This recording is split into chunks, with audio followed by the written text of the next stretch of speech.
Super excited to roll into this next hour with you all. I see a lot of folks making their way from the waiting room over to our live session. So go ahead and say hello in the chat, introduce yourselves. You'll hear me speak to this later, but I would really love for our live callers to use this time to, build meaningful connections. And that means saying hello in the chat and dropping any links, preferred ways of connecting. So our guest speaker has been on our sessions a couple times before. It's always a pleasure to interview her. And I know she's got a lot to say, so I'll try to go as quickly as I can through our housekeeping guidelines just so that everyone can feel comfortable and confident in this next hour. So if you've joined a chat before where I've moderated, you know that I love to invite you to turn your cameras on if you feel called to do so. I see we got a couple people already doing that. Hello and welcome. No shame if you don't feel like turning your cameras on, but I know that some of you need that extra invitation. I believe in visibility here, and I would love to just share this digital face-to-face time with you. Maybe one day in person, but for now we're doing it digitally. So feel free to turn cameras on if you feel called to do so. Otherwise, if you're joining live with us, go ahead and write in the chat whenever you have anything you'd like to express, any of your own tips and tricks that you find useful that you want to share and offer up to our community here today. Also, any questions that you didn't get to submit previous to this conversation, you all have submitted some great questions that we've organized, and we're going to try our best to get through as many as we can through this hour. But if any questions come to mind throughout the conversation, please drop them in the chat, and as time allows, I will raise them to our guest speaker. If at any point anyone would like to hop off mute to voice a question or reflection, just give me a cue by either raising your emoji hand. That will let me know you'd like to be added to the queue. Otherwise, if you don't know how to raise your emoji hand, no worries. Just write a message in the chat letting me know you'd like to hop off mute. And as time allows, I will give you the rights to hop off mute. Now, if you do come off mute during our session, you will be featured in our live recording as this is being recorded. And everyone who signed up for this chat, you will be receiving a rewatch email with a link to this recorded chat for you to rewatch, send to your colleagues, your community, your family, rewatch and take notes for yourself. And that rewatch email will also include any links to resources that our guest speaker might bring up throughout the hour. So be looking out for that rewatch email. If anyone has any sensitive information and you prefer to be kept anonymous, you can write me in the chat privately. You can find me under Mariella Marie. You can send me a message there and I will keep you anonymous while raising your question or your reflection to our guest speaker.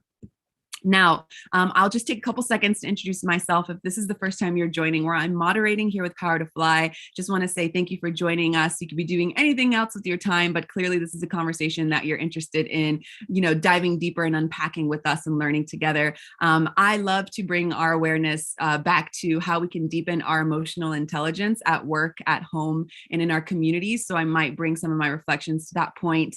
And I would love to continue the conversation and get to know you either through LinkedIn, or you can support the project that I'm working on that is called the Positive Force Team. You can go to thepositiveforceteam.org, sign up for my newsletter, and I'm happy to connect with you there. All right, so without further ado, I'm going to pass the mic to Rachel, who I believe is calling from New York City today. She usually is anyway. Rachel, I've had the pleasure of interviewing you a couple times here with Power to Fly, but for those who might not have heard you speak before and who don't know the beautiful work that you share with the world, tell us a little bit about yourself and anything you're excited to share with us to get this party started today. Yeah, absolutely. Thanks so much. Welcome everyone. Thanks so much for being here.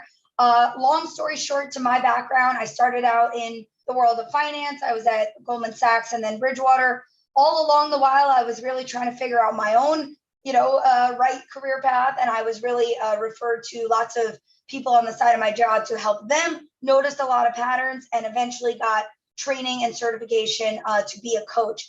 Once I did that, I realized there was a lot of certain innovative frameworks that I had been coming up with. And then I started building some digital tools as well to really facilitate professionals in their progress and their career outcomes. I did a tech MBA at NYU Stern. I've done career coaching through a variety of organizations like WeWork, Flatiron School, Project Activate, Columbia University. I've been building my company for 4.5 years. I've taught an entrepreneurship class, undergraduate. And yeah, that's me in a nutshell. And essentially, I am here to make sure that with any career step that you take, that you can be really informed and intentional. And, that relates to a lot of different things. I know today we're going to talk about personal branding and job search, but there's so much interrelatedness, around your direction, upskilling, interviews, networking, you name it. I typically focus on all of those things. So of course, today we have some specific questions, but we can, you'll see how they all do tie together. And that's the quickest version to me. Yes, Rachel, I know you're probably going to be able to share more about yourself as you respond to some of these questions. But before we roll into our questions here, I would just love for you to continue to set up the stage here today. If my screen will click onto the next thing here, it looks like it's a little frozen. There we go. It's going back. Aha. Technical difficulties. You all know how it can be sometimes. Let me just stop sharing my screen and to refresh. Because I would love for you to set the stage for today's conversation by covering the key principles. Maybe you have them in mind as I'm bringing them up here on my screen for today's conversation here. Mm-hmm. Yeah, I'm sure we have them well laid out on our slide, but personal branding and job search very much interconnected. Personal branding, right, is how do you represent yourself, whether it's on paper, or whether it's digital presence, to represent your background, your strengths, and your direction. We do want people to get to know you with all of these different materials that you have. And then, of course, during the job search itself, there's, of course, a lot we can talk about of how you can actually job search well and strategically and spend your time wisely and just go about the process in a way that's really efficient and effective. And that could mean a lot of different things, right? There's networking, there's so many components to job search. But yeah, I think, we're here to cover whatever key, questions and challenges are top of mind in any and all of those regards. Thank you so much. I couldn't get that screen up, but you did a great job covering just to set the stage for today's conversation. We've already got folks dropping in the chat, giving a little background information on them, on where they particularly are in their journey. But I would love to just ask, since we've got quite a few folks here live with us, to drop a 1 in the chat if you are currently job searching, just so we know who is on the call here, and drop a 2 in the chat if you are not, but you are considering it, because I know that it can be daunting to say, like, I'm in 100%, I'm in the job search world, and so I just want to get a good gauge from our audience here. 1 if you're currently looking, 2 if you are not yet but you are curious to go. So I'm getting mostly 1s here, a couple 2s. Rachel, just so that while we're going through these questions. So thank you for that, and continue to drop in the chat, everyone. Mostly 1s in the chat, and I just see a couple of 2s. So thank you all so much for responding there. So let's get started with this first question. What are some of the branding materials we can use to make our personal branding impactful, and what would be the best way to leverage them?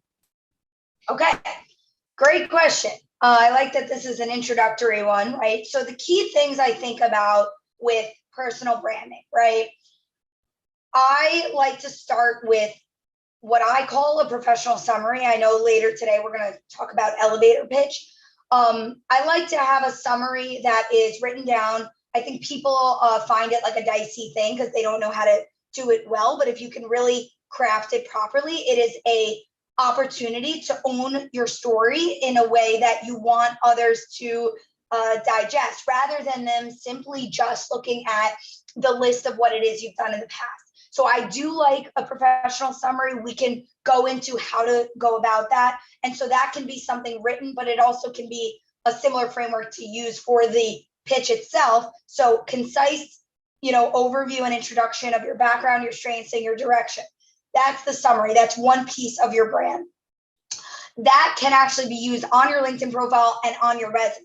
So those are the other components, right? We've got your LinkedIn profile, we've got your resume, we've got a cover letter. I know that's a dicey one, but I still like to say, if you can just simply have a strong draft, let's just do it.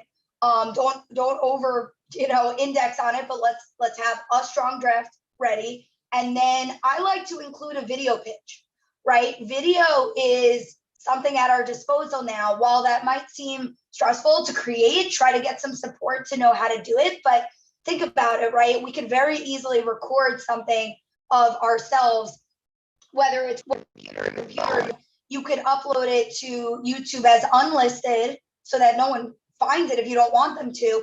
but it's something you can actually attach to a networking email, to your LinkedIn profile, to your resume. Why would we not try to break in and introduce ourselves via video, right? Versus just simply relying on this PDF piece of paper. So, again, I like a summary, resume, cover letter, LinkedIn profile, video. Now, depending on your role in your industry, you might need a portfolio or a website if it's relevant to your pathway.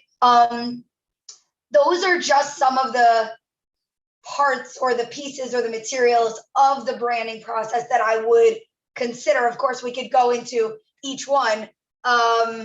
I think I'm answering this question, but if I'm missing something you want me to dive into, let me know. I know we're just scraping the surface here. Absolutely. And I know we've got some more specific questions regarding, social media and things like that. So, well, since you're highlighting, that and video, which we see a lot with social media, let's just jump right into that.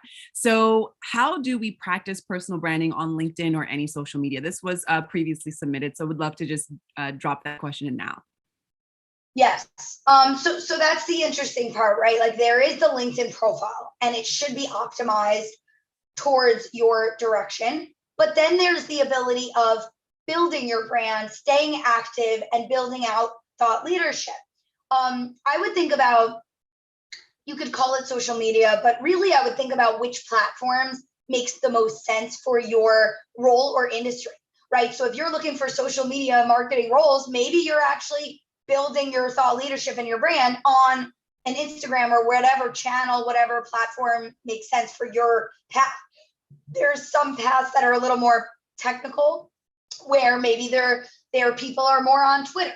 I think LinkedIn is a very general place for most professionals, but you can consider, if I'm going to build any thought leadership and share it, where should I do that? And of course, what format of content, do I want to create? Sometimes people, stress about this kind of stuff and you might not be used to it, and that's okay. You don't need to sort of, I would say, challenge yourself, but you don't need to, force yourself to create videos if that's not natural for you. I would explore, either could it be a blog or an article where you write your thoughts. I love writing content because it's also a great tool you can use after an interview. You could actually send a thank you note and say, given the conversation we had, I actually had this blog that I had written just about that very thing. It's another moment where you can actually explain how you would approach a certain problem or challenge, or how you think about something that could expand on your interview answers. It's literally building out, how do I share my knowledge and my expertise and my perspectives and my, all the wonderful things about you. It's a moment where you can share that in your own way and literally physically share that throughout an interview process or throughout networking or whatnot. So I like that opportunity to literally build your brand and build resources that you can use later. So there's blogs and articles. You could record, videos, but again, do not stress if it's not a comfortable thing for you. Again, website, portfolio, like for some pathways, it's more relevant to simply build case examples, right? And do sort of project work and build up a portfolio, right? And then there's other ways of just simply being part of the conversation, right? So find the news feed on LinkedIn where you're following the right people, groups, organizations, hashtags. And, I've literally seen people where it's a hiring manager or it's a recruiter or it's whoever, and they're starting to interact with this person and they're meeting someone and someone's meeting them because they're actually adding some value as part of this conversation. You might question, you might disagree with somebody in a polite, professional way, or you might add to their thoughts. So being part of the conversation, building some content, or building up your portfolio. Those are some things I think about as it relates to building your brand. I know social media is sort of the hot part of that question, but I would just think about it as, how do I build, a presence, and how do I build maybe resources that prove some thought leadership that might be shareable. And I would just give yourself a goal, like maybe once a month, you create one new thing. It's a great way to try to be creative.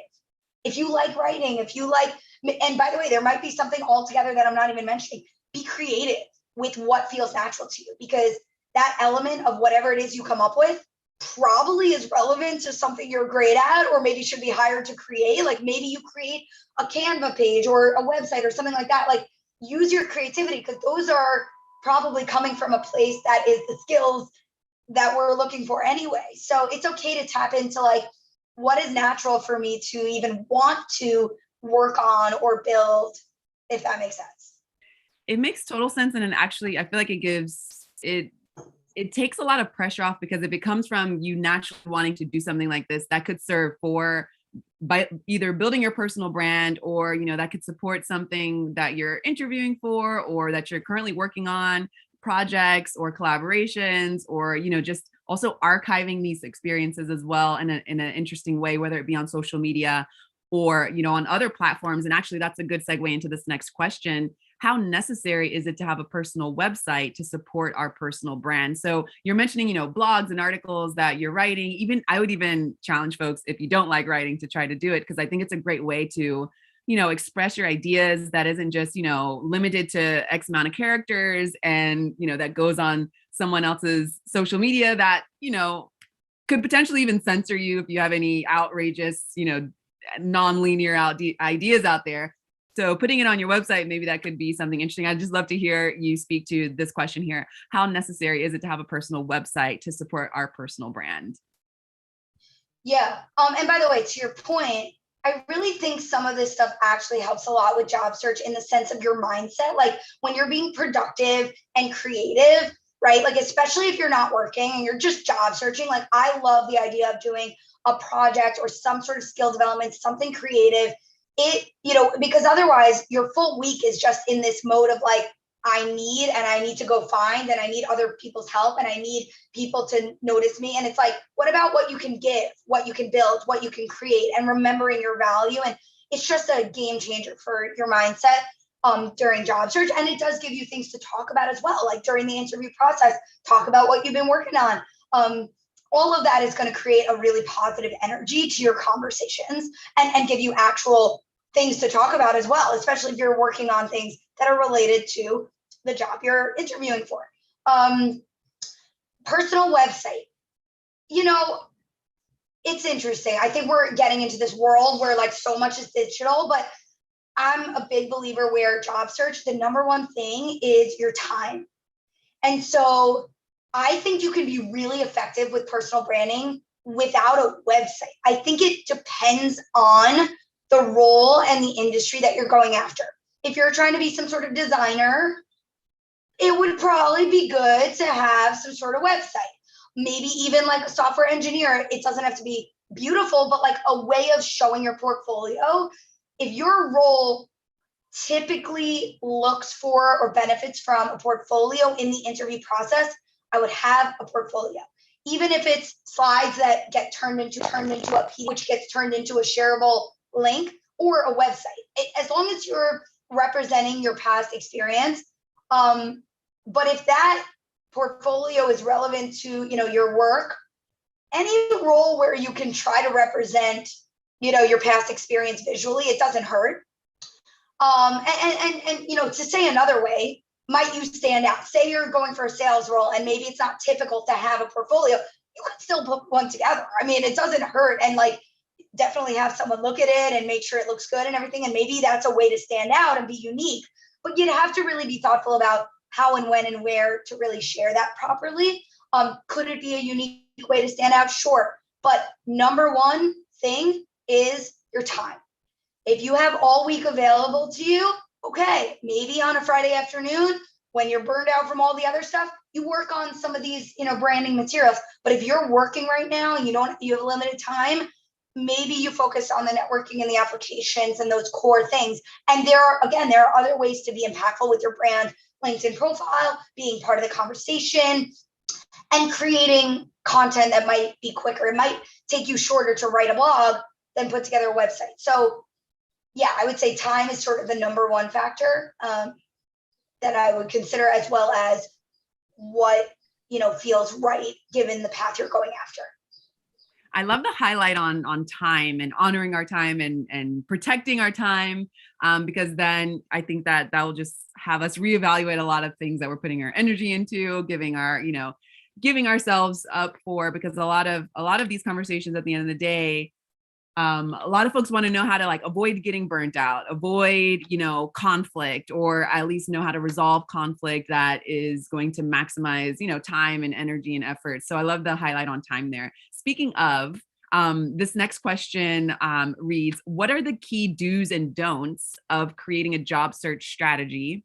And how can we avoid the common pitfalls? So clearly, I mean, I know you're probably going to bring in time being important and to honor your time, and that being a pitfall, people giving away all of their time to doing this. So, and please feel free to share more, but what are the key do's and don'ts of creating a job search strategy?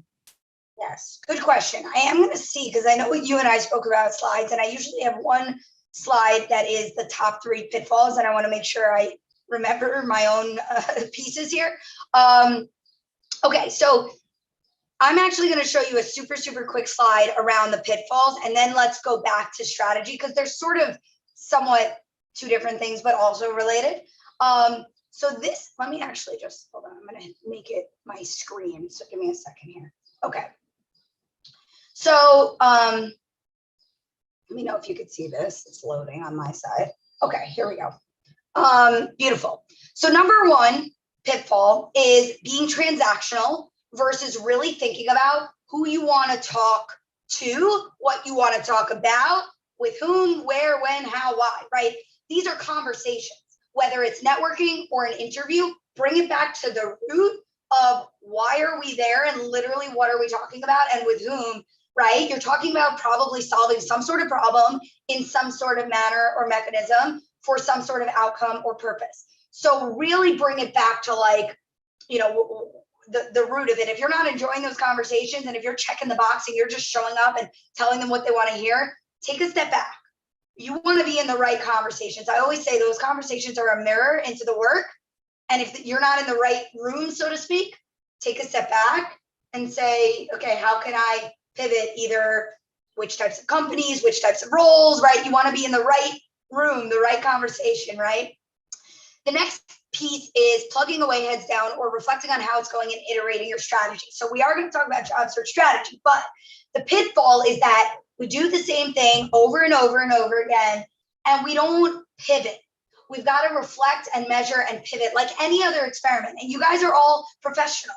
So remember at work, if there was ever a moment where you had to try something, test it, learn, and adjust, same idea, right? Of course, you can and should grab some best practices from events like these, or I've got a lot of blogs, things like that. So of course, try to first ask yourself, what are the best practices? Implement those and then see how it's going. But the bottom line is, sometimes people just say, you know what, I'm going to apply online all day, every day. And then months later, they're like, why am I not getting anything? We forget that there's support out there. There's guidance out there. Try to lean on the resources around you to understand what to be doing. You don't have to be there on your own guessing and figuring it out. But the key is understanding those best practices and then pivoting, reflecting, what's working, what's not working, how's it going, what's going well, what's not going well, what am I most comfortable with, what am I least comfortable with, where do I need some practice, where do I need some guidance? Be fluid with it, right? Really reflect and pivot how it's going. The last piece, and this should be actually number 1, I usually see people apply to a multitude of roles and industries. To me, this is just the telltale sign of you're going to overwhelm yourself and you're going to underwhelm your interviewers. If you don't know the story and the direction of what it is you're going after, why would they believe you? It's not going to come across in a compelling, genuine way. Like I like to say that career exploration is the phase upon which you actually answer the interview questions for yourself before they ask it to you. So you really want to be able to show up to the interview with true answers, rather than let me just prepare for this interview and try to come up with the right answer. Let's try to say, okay, which role is a fit for you? Why are you interested in this company? Ask yourself those things. And then when you go try to figure out where to go and where to apply, how much easier is it going to be? How much more efficient and effective is it going to be to reach the right opportunities, to reach the right people, to have a compelling interview, and to hopefully enjoy the job once you get there as well. So these are just some of the pitfalls. In terms of do's and don'ts, I mean, these are the don'ts, I guess. I guess I'm sharing the do's and the don'ts. The only other thing I'll say about what I define as a job search strategy is, what are your target role titles? And that depends, again, on time.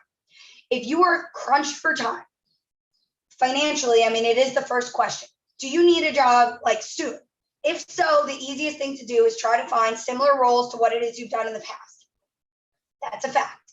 If you have some time on your side and your strategy is to say, I just want a better fitting role, it doesn't matter how long it takes, or maybe it's somewhere in the middle type of thing, then you might come up with, what are the role titles that are a bit of, a pivot in the right direction, even if it might take me a little time, versus I need something quickly, so let me look for similar roles to what I've had. That's part of a strategy. Role titles based on the needs that you have timeline wise, and of course, industry of interest. What's the top industry that is most aligned and meaningful to you, and which are your top 10 organizations that fall into that. You also want to think about the size of the organization that you thrive in, and the location, and then of course hybrid, remote, those sorts of things. I mean, that's kind of what I think about with strategy.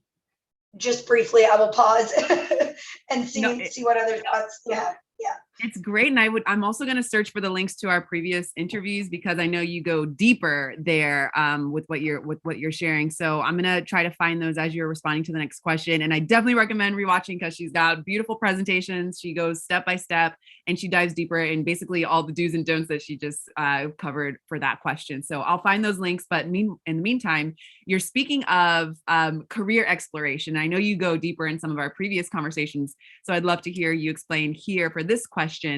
Why do you recommend doing some career exploration before looking for a new job? How can you make career exploration look appealing to recruiters? Okay, cool. So the 3 reasons why it's so beneficial, I've alluded to this a little bit already, but number 1, efficiency. No one really wants to be in job search forever. I think I could say that pretty safely, right? We want this to be efficient. So how do you know which types of people to reach in terms of which roles, which teams, as well as which organizations and which industries? The way of efficiently figuring that out is to know your best fit direction. Having had that clarity, you're going to be able to easier say, who do I need to reach? Who do I need to meet? What is it I want to go after? What are the right opportunities that I should or should not go for? So efficiency. Interview effectiveness, we've kind of alluded to this, but how much more compelling are you going to be when you show up to that interview and it's almost as if you've done your due diligence and you're going to show up with this certainty, truly you believe it yourself around, why are you such a fit for this role? If that answer is something you've genuinely worked to figure out, they're going to just smell that, and it's just going to be so apparent. So many people show up to interviews just with this cookie cutter, telling them what they want to hear. So the more genuine you can be, which again requires a little bit of this upfront figuring it out on your own, it's going to make that interview so much stronger, as well as job fulfillment. If you're not sure where you want to go next, if you don't love your role right now and you're like, what role am I actually going to be aligned with? Again, career exploration is a bit of the answer. What career exploration is, I can give you the definition, but in my own words, it is essentially a phase or a period of time where you're actually learning and reflecting in order to figure out what best fit direction you want to go in next before the job search begins. In essence, in a nutshell, that's what it is, right? This is something not everyone's always aware of. In terms of selling recruiters on that, personally, I think career exploration is the biggest selling point you can have to anyone. I mean, talk about recruiters, hiring managers, networking. If you tell someone either that you're in the process of it or that you've done X amount of time to literally thoroughly sort through, research, network, reflect, and explore and gain your own sense of confidence as to why this role, why this industry, and why this environment, that person is going to seriously respect you and want to move forward with exploring where you should now work, right? How can we hire you to go work there if you're not even sure why you're there or why you're a fit? And so all of this has positive benefits, positive impacts. And I think in essence, people simply respect that you're taking such great care to figure it out. And they want to help you. They want to answer your questions. And I think people respect in general when you're being thoughtful, you're putting in the time, you're putting the care, thinking of good specific questions. You're really trying to be intentional because you're also respecting the company's time. You want this mutual fit. The company doesn't want you to also not be a fit, right? So you're actually being as responsible and ethical as you can. And of course, you hope at the other end of the table that they are being just as thoughtful with what do they need out of this role. I've personally been in roles where they were looking for something else. That's not fun either. So it's both sides of the table trying to be responsible and helpful so that we can show up with such strong, of course, transparency, but strong clarity so that we can efficiently find that fit. I'll pause. I can go on forever.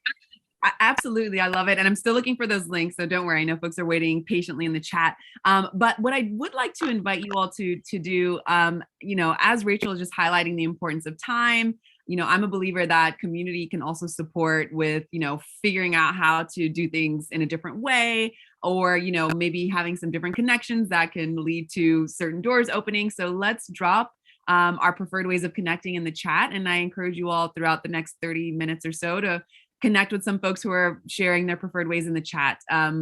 And Rachel, I'd love for you to speak to community, the importance of community during this process. I know that you've unpacked that in previous conversations, but what's your reflection on the importance of community, as you are looking for jobs or exploring different careers? Yeah. Well, so community, I would say it's interesting. I mean, I think about, of course, there's simply the concept of networking, right? And we could talk about what that is, why we would network, but community is a bit of a related but different concept where community can provide a lot of things, right? It can help you with some motivation. It can help you with accountability. It can help you with some sanity, some emotional and moral support of not feeling alone. I mean, I do group coaching because people feel so much more heard when they're like, I'm not alone. Like every hesitation and challenge you're feeling, I can almost guarantee some other job seeker is feeling a similar way. And this process can be challenging. It can be difficult. It requires patience, persistence, and resilience. Having other people around you, you don't have to go at it alone. You can find support and guidance. I think it provides motivation, accountability, but again, back to the networking. Networking statistically is the number one way that people do land jobs. And so building your network, building relationships, helping one another. We want to be open-minded because you never know who people know. I think we often assume that we know, who our friend knows or whoever it may be. I've seen so many times a job, you'll meet someone, they'll introduce you to the next person and they'll introduce you to the next person. And that's where the job is. And that's weird and that's random and that's roundabout and it's indirect, but it's meeting humans rather than just submitting this resume into the void. So community can really be a huge factor in the networking, but it can also be simply supportive. Also learning, again, I love to network for, uncovering open opportunities, but to me, the secret sauce of everything is learning. And you can meet with these people if you're in the Power to Fly community or whatever it may be. Can they teach you something? Can you teach each other something? Is there a role or a team or an industry or something you're trying to learn about? If you're not sure yet on what it is you want to do going forward in your next step, it's probably a matter of learning more or reflecting more or both. So we can learn from each other. That information, you'd be surprised at how much you can gain in 15, 20, 30-minute call from someone. If you're really seriously considering two different options, really learn from their experience and know that the other key to career exploration is that knowing you can get to a point of feeling sure about what it is you want. And some of your peers and these networking and informational meetings that you can have can really help drive your certainty around which role and which industry and which environment is a good fit for you. So learning can be so powerful. Community, I mean, it's everything. I mean, we need people to just sort of stay sane these days. And co-working. I love co-working these days. I think my clients love it too. We could sit there in silence. Maybe we're not even helping, talking. Maybe we're not networking. but we're working at the same time and we're staying true to our goals. And we're saying, I want to put in an hour every week to my career. Let's do it every Tuesday night. We're going to meet for an hour and we're just going to do our own separate things, but we're going to be there together and we're going to commit to that time. Co-working is a beautiful thing. I mean, there's really nothing bad to community. Of course, you don't want to go so far as starting to compare yourself, which is also a natural thing that happens, but there's so many positive things you can gain from it for sure. Thank you for going deep there. I appreciate you. And folks are writing in the chat that this is so true. The comfort in knowing you're not alone. Someone else writes, networking gets jobs so much easier than having someone inside. So great. Yes, I see that folks are dropping their preferred ways of connecting. I also put Rachel's as well. And it looks like we finally got those links from her previous chat. So definitely grab those links as soon as Erica drops those in the chat there. All right. So let's get into some elevator pitch questions. We received several, specific, elevator pitch questions. And for those who might not know this expression, I don't know if it's thrown around in different places in the world. I've been living outside of the States for a while. I'm actually from Los Angeles, like probably where elevator pitches was created. I don't know, but this is how I remembered it anyway. And Rachel, I know I've probably shared this story with you on a previous chat. So imagine, that you want to audition for a film, and you've got your favorite director there who goes in the elevator with you, but you've only got 12 floors to tell them why you're the perfect, lead actor or actress for the film. And that is your elevator pitch. You've got 12 floors or however many floors, the hiring manager in this case, to basically tell this person everything about yourself and get that job or get that role. So we're going in some elevator pitch questions. Thank you all for submitting these as well. So this first question reads, how do I decide what information to share in my elevator pitch? Should my elevator pitch be based on the broader business impact my work creates, or should it focus more on specifics of the work that I do? Yeah. Okay. So I'm going to give you guys my framework. This is a framework I rely on. I think it's a nice way to be concise and also comprehensive. In the end of the day, so this, I refer to this as a professional summary, and it is something that you can actually use, like I said, as a resume summary, a LinkedIn about section summary, as well as how do you introduce yourself. To me, it's the same concept, which is how do I concisely and yet clearly comprehensively explain who I am. It's also sort of like the tell me about yourself question, right? It's all the same idea. Remember that it is just simply one component. The rest of your LinkedIn, the rest of your resume, and the rest of your conversation is going to get deeper into everything. So it is important, but because it's concise, I would start with a draft, start with a framework, and maybe either once a week, once a month with fresh eyes, you can come back to it and tweak it and improve it. So here's the framework I use. I start out with your background. So I like to start with like a title, like I'm a growth marketing professional. I'm an IT support analyst. Who are you? This is also a unique way to try to bridge the gap between who you are and where you want to go as well, if you can come up with some keywords there. And by the way, if you don't necessarily feel comfortable, or if you want to do something totally different, you don't necessarily have to give yourself a title, but if it's helpful to your direction, you could start with that. The next thing I like to say is, what are some key areas of your expertise? You might list out 3 or 4 or 5 or maybe 6 maximum sort of core skills. Again, this is a moment where you can highlight the skills that are relevant from your background to the skills that you actually want to be using going forward. So you might say, like, I'm a growth marketing professional with expertise in, social media strategy, crafting content, engagement, marketing metrics, and budget management. I just made all of that up. And then you would say something like across industries such as, right? So you want to say your functional skill sets and pick the top ones, and then industries, right? Maybe you've been exposed to a variety of environments, which is great. Maybe it's been that you've worked for companies in different sectors: education, healthcare, finance, fashion, you name it. Where have you been? The public sector, consulting, startups, big companies. Give them a brief overview as to the environments you've been in. It shows that you're have a broad perspective, right? That's always a good thing. Then sentence number 2 is your strengths.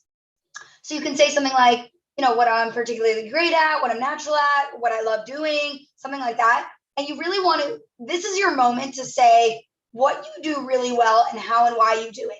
It is the most customizable moment to what should they hire you to do? What do you want to be doing next? And guess what? In your own authentic way, this takes a little self-reflection, but here's where you get to say, your secret sauce, your superpower, what you're great at, what you want to be doing, and how and why you're so great at it, right? It takes a bit of crafting, and that's why I like to start on paper. How can you use one sentence to say what you're great at it and how and why? Now, the key with the elevator pitch, the key with the summary is try to really avoid the generic, jargony, fluffy words. Try to be really specific. Try to be authentic. I know that's hard, but everyone says communication skills. What does that mean, right? Like try to, with each word, really get to the root of what is the most specific way I can actually explain what I'm trying to say here. The third sentence is the direction you want to go in. You could say something like, I'm motivated by, I'm interested in, I'm seeking, I'm, whatever it may be, I'm excited by.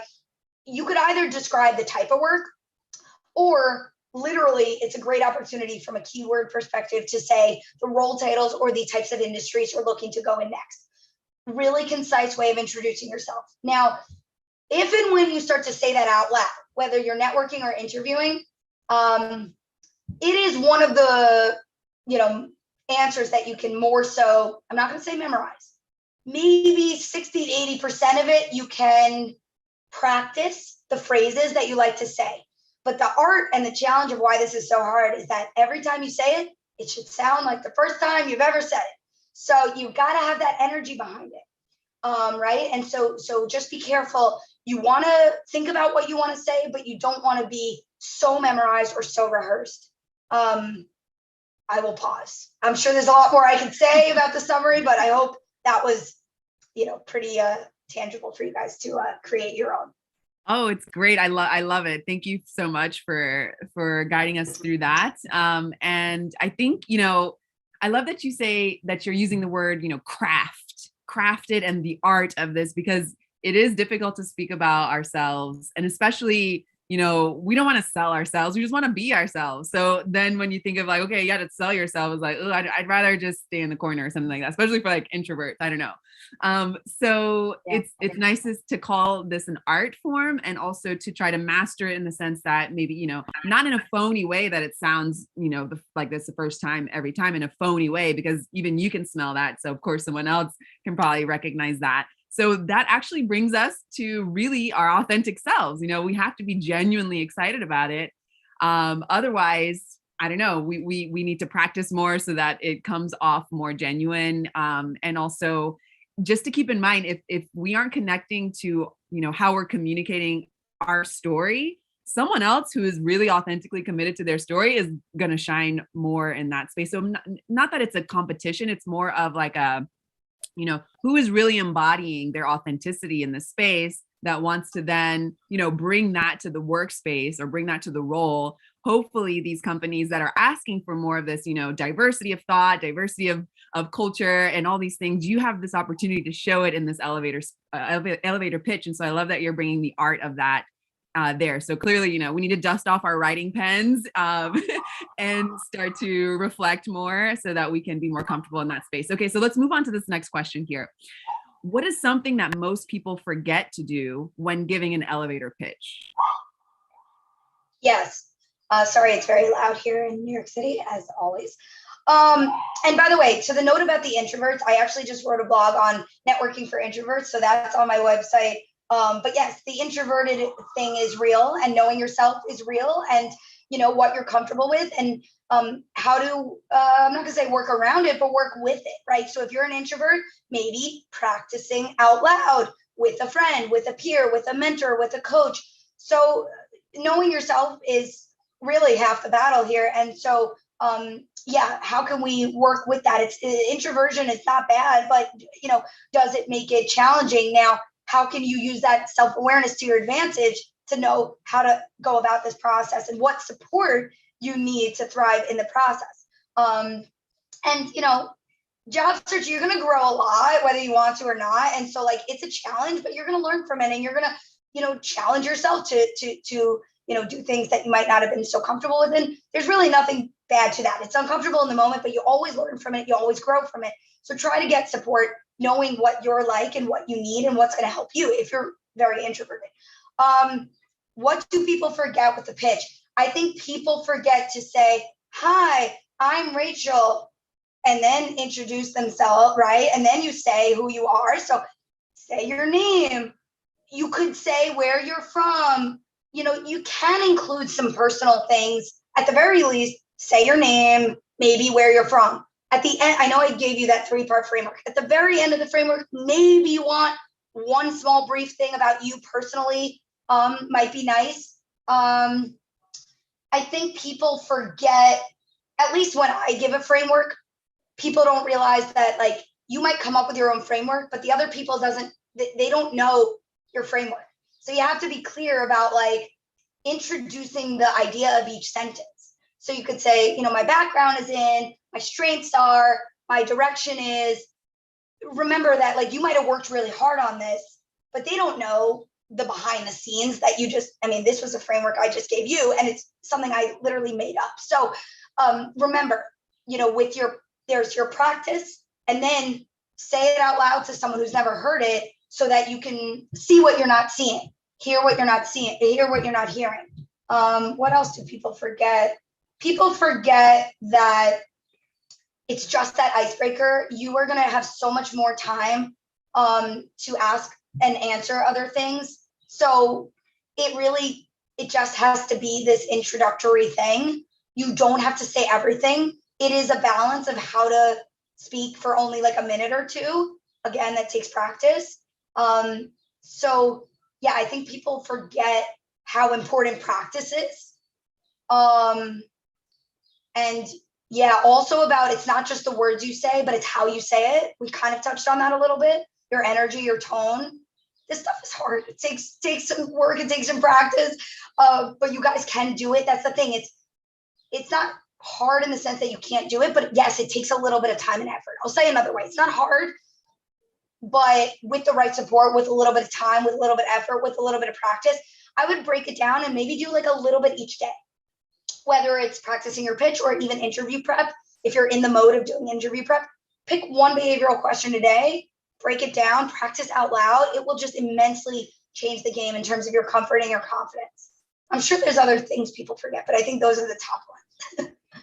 I appreciate you. And also I appreciate what's happening in the chat. We've got some introverts revealing themselves in the chat and just supporting each other already, which is great. I'm just going to highlight something that someone's saying here about being an introvert. I've had to step out of my comfort zone so much during this job search process, especially as someone focused on making a career pivot. So you just wrote a timely blog post about this, right, Rachel? So I'm just definitely going to send people your way. I'll drop Rachel's website as well in the chat so you all can catch that out.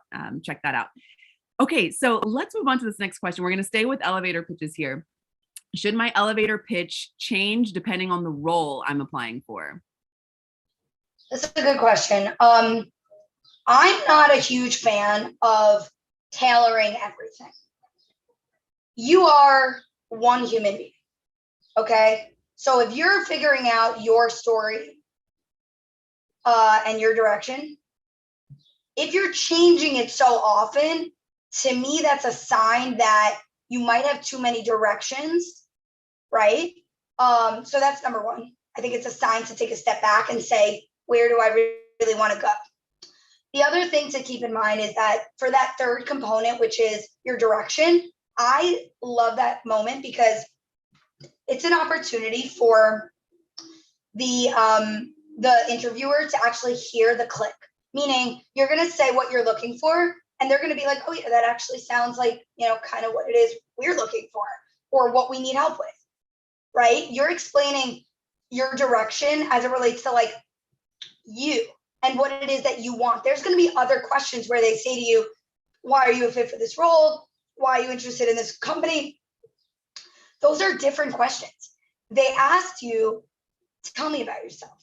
So that's what you're going to do, right? And if you're in the right room, it's all going to make a lot of sense, right? Now that second sentence, strengths. You could slightly tweak that, the part of the first sentence where you highlight certain skills, you could tweak that. I just would notice if you're tweaking it a lot or tweaking it often, does that help you to determine the options? And could you reflect on which option is actually the better fit? And could you double down on finding more of the right thing versus so many different things? So that's my thing. I'm a big believer in the one resume, the one pitch, your one person. And if you have a varied skill set, that's awesome. Let's just simply work on how to represent that and how to make sense of it. If you can make sense of it, they will make sense of it. You're going to make sense of it for them. That's the point of working on this stuff before you get to the conversation, right? Absolutely. And just to highlight what you were saying earlier about practicing, it's like, working on a muscle, or if we want to develop any new thing, it's better if we practice. And so even though it seems, I'm sure it's so annoying to think I have to practice to try to get a job, right? But I think in the end, if it helps you get the job, or if it helps at least meet certain people or learn something new, it's worth it. And I think we have to realize, what are our boundaries? When am I giving too much? When am I thinking, when am I overthinking? And that just is, this process is getting to know yourself more and deeper. What do you stand for? What don't you stand for?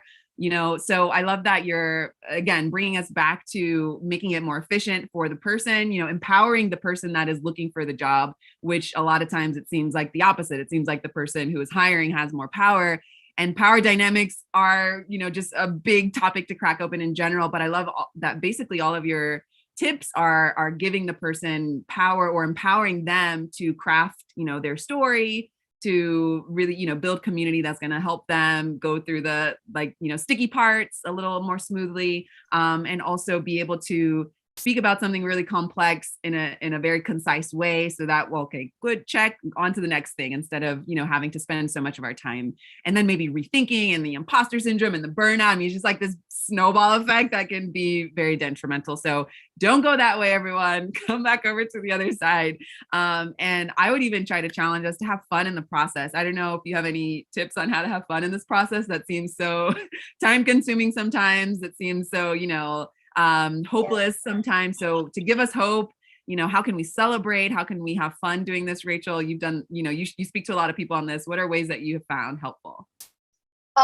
It's a really good point. I actually have a blog post around how to have fun in the process. And also on the flip side, if you're not having fun, not only how that will hinder you, but what that might actually mean. And so you guys have gotten a little bit of the clues today, but if you're not enjoying the networking and the interviews, okay, who are you talking to? What are you talking about?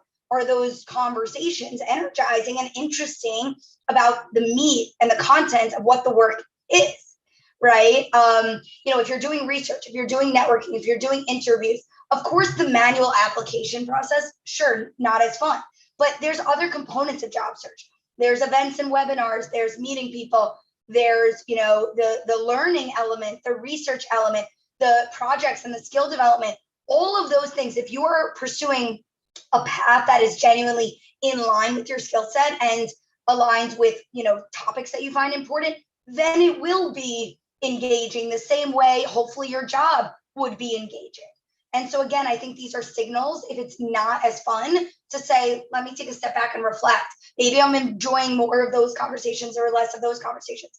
I also have another blog on researching as part of the job search, because researching is a really cool moment where you get choice to say, what would I like to learn about? What would I like to look into? Which organizations or innovations would I like to understand better? What types of roles or what types of work would I like to, understand more or look into? If you're choosing to read up on that stuff or listen to that stuff or whatever it may be, it's a really good moment to remind yourself what type of work aligns with me. So another blog post all about that. But yes, the fun is key. Again, it takes organization, takes effort, takes accountability. There's going to be ups and downs, it takes resilience. So it's not going to be fun every single minute, but knowing which moments should be somewhat enjoyable. And if they're not, take a step back.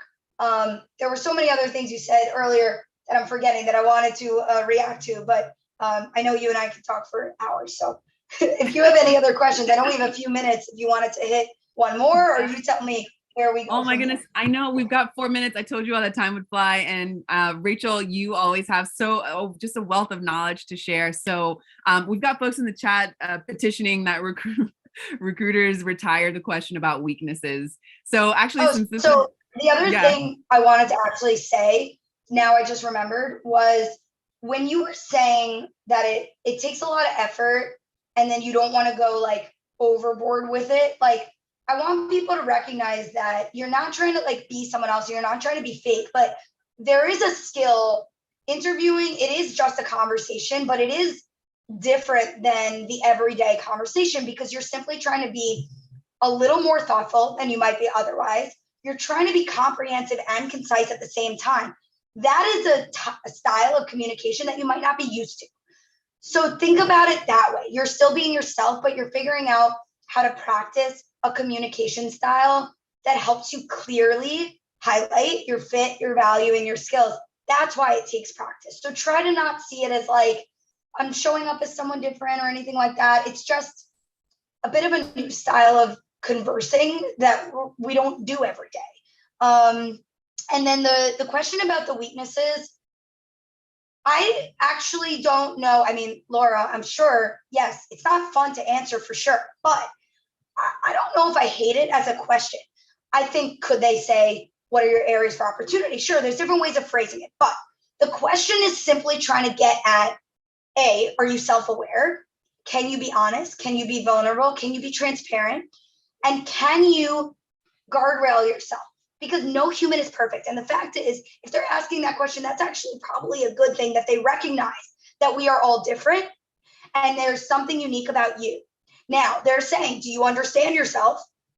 And do you know how to work with what you're like? You know, if you're a perfectionist or whatever it may be, if you're not good with time management or whatever your area for opportunity is, how do you work around it so that it doesn't hinder your performance and your outcomes at work? I don't think that's a crazy question, but it does take a bit of self-reflection to answer for yourself, what is the actual answer to this?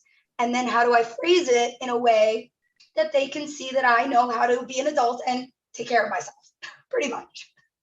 I love that. And you've also referenced in previous conversations that we, you know, if we are in the seat where, you know, we're being interviewed, that we can also ask some of these tough questions to the person that's hiring, right? So, you know, what are some ways that, you know, you all think you can grow or want to grow instead of saying weaknesses in this case, you know, so that we can feel like we're balancing that a little bit. And this is a two-way street, right? So that we aren't getting all the tough questions, and we can also ask them some tough questions. You know, how are you, you know, upholding your mission for diversity, equity, and inclusion? Can you give me some recent examples? You know, like, because I really want to help, you know, go that route. So, you know, I think there's a fine line, and I'm not saying go jab for jab, but we should definitely be prepared for tough questions and also to ask them some tough questions. And since we have about 1 minute left, Rachel, I would love to give you the final word. You've given so much food for thought already, but any final words for folks who are currently, I mean, we got a lot of ones that were dropped earlier, for people are looking right now. Anything, you know, to keep people's heads up, to feel encouraged in this process. And then again, remind us how we can connect with you when we finish the conversation. Yes. Recognize you don't have to be alone in this process. Recognize there are strategies and best practices that you can learn and utilize so that you're not completely guessing and making it up. You know, career coaches are here. We want to help you. We want to provide that support. Patience, persistence, resilience is key. Know that there will be ups and downs, but try to be authentic as much as you can. And I would just always bring it back to like what's in your power and what's in your control, like your time. Your time is in your control. If you're worried about getting a job really quickly or giving yourself a deadline, I would just say like, literally, what should I be doing today? Try to always bring it back to like small pieces, what's in front of you, how to make it manageable. How should I be spending my time wisely today and then tomorrow or this week? Keep it small, keep it focused, what's right in front of you and what's, you know, capable at your disposal. You could network, you could do research. There's any number of things. Get some support so you know what to do, when to do it, how to do it, why to do it, where to do it. And we're here to help you with that. And yes, I'll put my website in here again. And you guys seriously, reach out. I make a lot of blogs and videos free on the on my website, and I always offer a free initial call. So if you want to chat about your challenges, just reach out and book a time, and we'll chat one-on-one. Thank you so much, Rachel. Always, very invaluable information that you're sharing. Thank you for connecting us all in this moment and for encouraging us to be our best selves in the process. Definitely check out what Rachel has in store. I've dropped her website a couple times in the chat, as well as her LinkedIn. We are a little over, but I appreciate you all for sticking around. And Rachel, we look forward to seeing you back soon on Power to Fly.